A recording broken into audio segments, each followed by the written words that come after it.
Salam sejahtera buat kita semua. Kembali kita akan mendengar dan melihat program Yesus Kuatu. Terlebih dahulu kita berdoa. Kami bersyukur kami memulai di hari yang baru ini menikmati kebaikan Tuhan.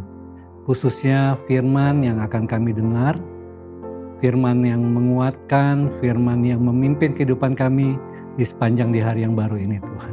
Tuhan tolong agar kami mengerti dan kami dapat melakukan firman. Berpujilah namamu, di dalam nama Tuhan Yesus kami telah berdoa, haleluya, amin. Puji Tuhan, judul hari yang baru ini, mengapa kamu tidak percaya? Terambil dalam Markus pasal yang keempat, ayat yang ke-40, demikianlah firman Tuhan. Lalu ia berkata kepada mereka, mengapa kamu begitu takut? Mengapa kamu tidak percaya? Dari ayat yang sudah kita baca, ada rangkaian cerita yang dimulai dari ayat yang ke-35, di saat Yesus mengajak murid-muridnya bertolak ke seberang di saat dia sudah menyelesaikan pelayanan. Artinya berbicara murid-murid taat kepada Yesus, murid-murid setia kepada Yesus. Di tengah-tengah perjalanan dikatakan mengamuklah taufan yang sangat dahsyat, dalam terjemahan lain dikatakan badai yang sangat ganas. Dan ombak mulai masuk ke dalam perahu dan perahu mulai penuh dengan air. Yang artinya mereka sedang menuju kapal yang akan karam atau mereka akan tenggelam. Tetapi dari cerita ini bahwa badai akan mengungkapkan kualitas iman dari para murid-murid. Walaupun tadi di ayat yang ke-35 dikatakan mereka adalah murid-murid yang taat dan murid-murid yang setia kepada Yesus, tetapi tidak membuat mereka bebas dari yang namanya badai kehidupan. Iman diuji ketika situasi tidak sesuai dengan harapan. Iman diuji ketika keadaan tidak dapat kita kendalikan. Kalau saudara mengingat bahwa hampir sebagian besar dari murid-murid adalah nelayan. Dan artinya mereka menguasai medan, mereka juga mengerti tentang arah angin atau mereka mengerti dengan cuaca, tetapi dalam perjalanan ada satu keadaan yang tidak sesuai dengan harapan, ada satu keadaan yang mereka tidak dapat kendalikan dan disitulah iman mereka diuji. Dalam 1 Petrus 1 ayat yang ke-6 sampai ayat yang ke-7 firman Tuhan katakan, bergembiralah akan hal itu sekalipun sekarang ini kamu seketika harus berduka cita oleh berbagai-bagai pencobaan. Maksud semuanya itu ialah untuk membuktikan kemurnian imanmu. Dalam terjemahan lain di ayat yang ke-7 katakan tujuannya ialah untuk membuktikan apakah kalian sungguh-sungguh percaya kepada Tuhan. Badai harusnya membawa iman kita untuk kita sungguh-sungguh percaya kepada Tuhan. Dan kita masuk di ayat yang ke-38. Mereka menghampiri Yesus, mereka bertanya kepada Yesus, engkau tidak peduli kalau kita binasa. Tetapi dalam Injil Matius pasal 8:25 dikatakan mereka datang kepada Yesus dan meminta pertolongan. Artinya mereka masih memiliki iman. Walaupun nanti di ayat 40 kita akan lihat lebih lanjut, tetapi apa yang dilihat oleh mata jasmani mereka terbalik dengan apa yang dilihat oleh mata iman mereka. Mata jasmani mereka melihat badai yang sangat besar itu yang akan menenggelamkan mereka dan itu menakutkan mereka. Tetapi mereka tetap memiliki iman. Dan masuk di ayat 40 ada dua pertanyaan yang Yesus katakan kepada mereka. Yang pertama, mengapa kamu begitu takut? Takut artinya dikuasai rasa takut. Bahkan di saat kita dikuasai rasa takut, kita menjadi orang-orang yang dikatakan pengecut.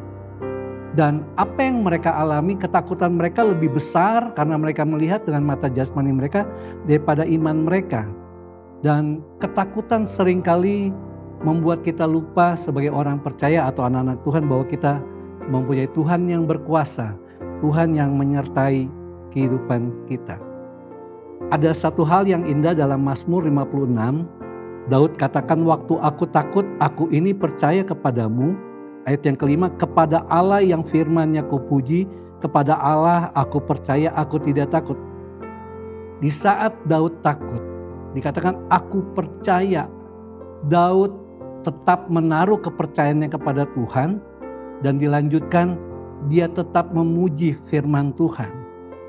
Berbicara firman dalam Yohanes 17 ayat 17 dikatakan, firman-Mu adalah kebenaran. Firman adalah dasar kebenaran dalam hidup saudara dan saya. Yesaya 40 ayat yang 8 dikatakan, firman Allah tetap untuk selama-lamanya. Keadaan lewat badai bisa merubah kehidupan saudara dan saya, merubah iman kita menjadi takut. Tetapi firman Tuhan akan tetap selama-lamanya. Makanya kitab Yesaya 41 ayat yang 10 dikatakan, janganlah takut sebab aku menyertai engkau, janganlah bimbang sebab aku ini Allahmu. Itu janji Tuhan, di saat kita takut, di saat kita bimbang, Allah akan tetap menyertai karena Dia adalah Allah kita. Tetapi apa yang dialami oleh para murid-murid, ketakutan akhirnya mengungkap kondisi iman mereka. Kita masuk dalam pertanyaan yang kedua, dikatakan mengapa kamu tidak percaya? Ini merupakan satu persoalan terbesar, bahkan dalam Injil Matius 8 dengan cerita yang sama dikatakan di situ, kamu yang kurang percaya. Bahasa Inggris memakai kata little faith, kurang yakin, terlalu sedikit percayanya. Pengalaman bersama Yesus dalam melayani, murid-murid tidak membuat mereka bahwa pengalaman itu menjadi dasar iman mereka. Murid-murid telah melihat banyak mujizat yang dilakukan Yesus. Orang sakit disembuhkan, bahkan mereka sempat melihat ada seorang anak muda di Nain dibangkitkan. Tetapi pengalaman itu tidak menjadi dasar dari iman mereka.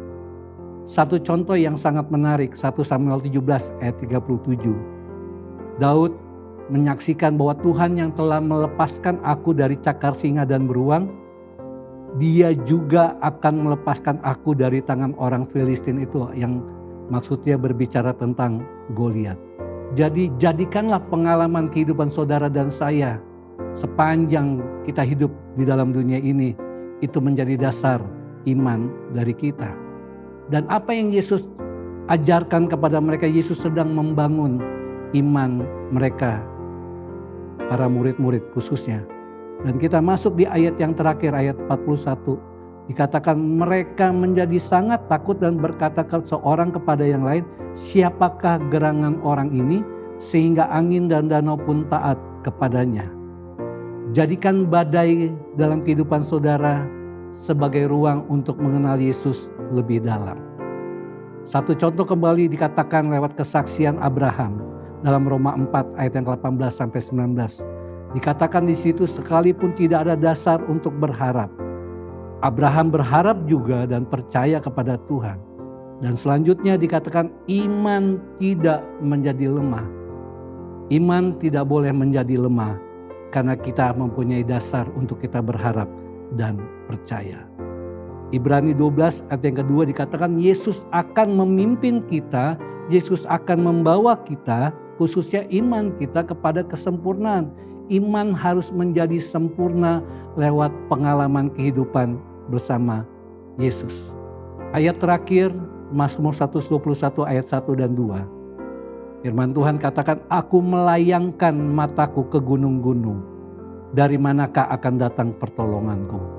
Pertolonganku ialah dari Tuhan. Pakai mata iman kita, jangan pakai mata jasmani kita.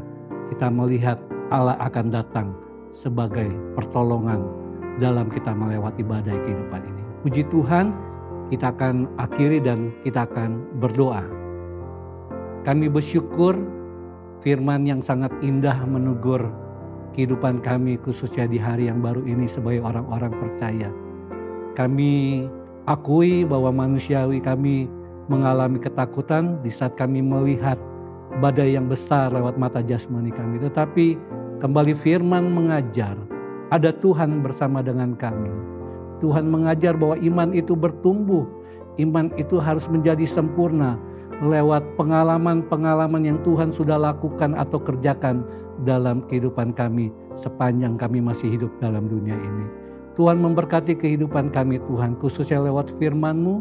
Dewasakanlah iman kami sehingga iman menjadi sempurna. Diberkatilah kami Tuhan dalam kehidupan kami, keluarga, pekerjaan, usaha, terlebih pelayanan kami kepada Tuhan. Semuanya kami lakukan bersama dengan Tuhan. Semuanya kami kerjakan dengan iman percaya kami kepada Tuhan. Terpujilah nama-Mu Tuhan. Di dalam nama Tuhan Yesus kami telah berdoa. Haleluya. Amin. Puji Tuhan. Bersama Yesus aku kuat.